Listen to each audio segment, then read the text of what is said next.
فأنت كذلك فعلا. Hal ini tentu sangat berbeda dengan kecerdasan Amr bin As radhiyallahu anhu setelah memeluk Islam yang mampu mengalahkan kecerdasan seluruh kaum kafir Quraisy.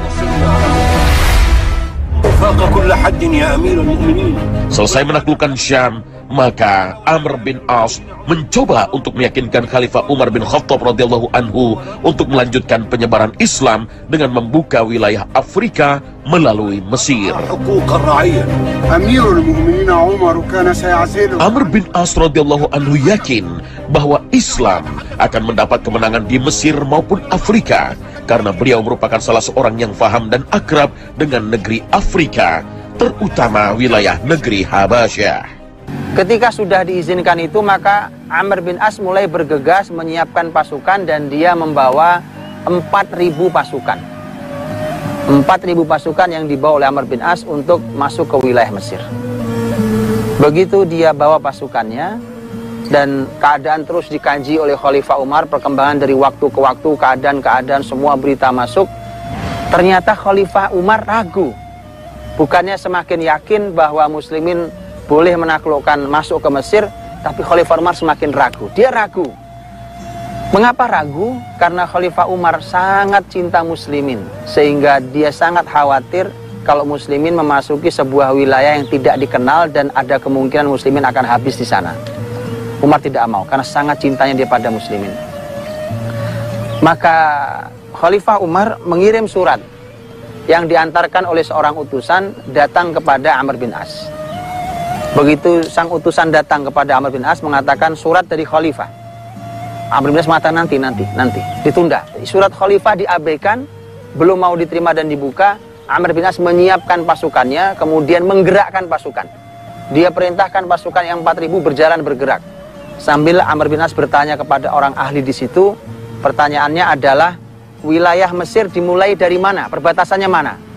Disampaikan bahwa perbatasannya adalah Wadi Arish, yaitu lembah Arish. Lembah Arish dulu adalah perbatasan antara Palestina dan Mesir. Begitu mulai masuk tanah Mesir, itu utusan heran. Ini saya bawa surat Khalifah, tapi tidak diterima. Aneh, ada yang aneh. Ternyata luar biasa. Lihat kecerdasan Amr bin As radhiyallahu anhu.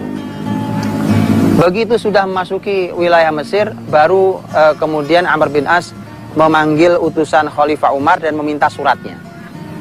Anda tahu isinya? Begitu dibuka, suratnya berbunyi bahwa jika kau sudah buka suratku ini, maka hentikan rencanamu masuk ke Mesir. Jika kamu belum memasuki wilayah Mesir, maka kembalilah. Jadi kalau belum masuk wilayah Mesir, maka tunda, jangan masuk ke Mesir. Tapi kalau kamu sudah masuk wilayah Mesir, maka lanjutkan. Subhanallah. Amr bin As yang belum baca suratnya, dia tahu bahwa Khalifah Umar sangat mungkin ragu karena ini orang cerdas luar biasa. Dia bisa membaca keadaan. Keadaan terus berkembang. Dia kenal betul dengan Khalifah Umar, sangat kenal betul.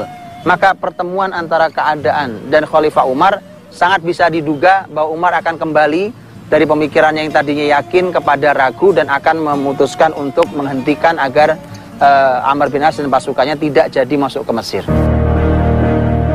Pasukan muslimin saat itu membutuhkan kecerdasan sekaligus kecerdikan pemimpin dalam mengatur strategi memenangkan pertempuran. Maklum, saat itu kekuatan sangat tidak berimbang. Pasukan Amr bin As radhiyallahu anhu saat memasuki Mesir sebanyak 4.000 personil saja. Sementara lawan pasukan di Mesir berjumlah 1 juta orang. Pengetahuan militer dan perang, psikologis masyarakat yang menjadi lawan, dan di mana pertempuran dilakukan menjadi modal penting seorang pemimpin untuk menerapkan strateginya. Inilah salah satu poin penting yang dimiliki sang pembebas Mesir, Amr bin As radhiyallahu anhu. Amr bin As radhiyallahu anhu, dia ingin tahu keadaan dalamnya Mesir seperti apa, detailnya seperti apa, benteng-bentengnya, sungainya, lokasinya, buminya, masyarakatnya. Dia ingin tahu di dalamnya. Mesir ada raja, yaitu Raja Muqawqis, tapi sesungguhnya ada di bawah Romawi, dan orang yang sangat cerdas saat itu yang memimpin dari kalangan masyarakat Romawi yang ada di Mesir, adalah namanya Artabun. Artabun itu orang yang sangat paling cerdas, orang yang paling cerdas di Mesir. Dan dialah yang memimpin masyarakat Mesir. Maka sebenarnya sempat dikhawatirkan karena Artabun terlalu cerdas. Kecerdasannya sampai didengar oleh Khalifah Umar di Madinah.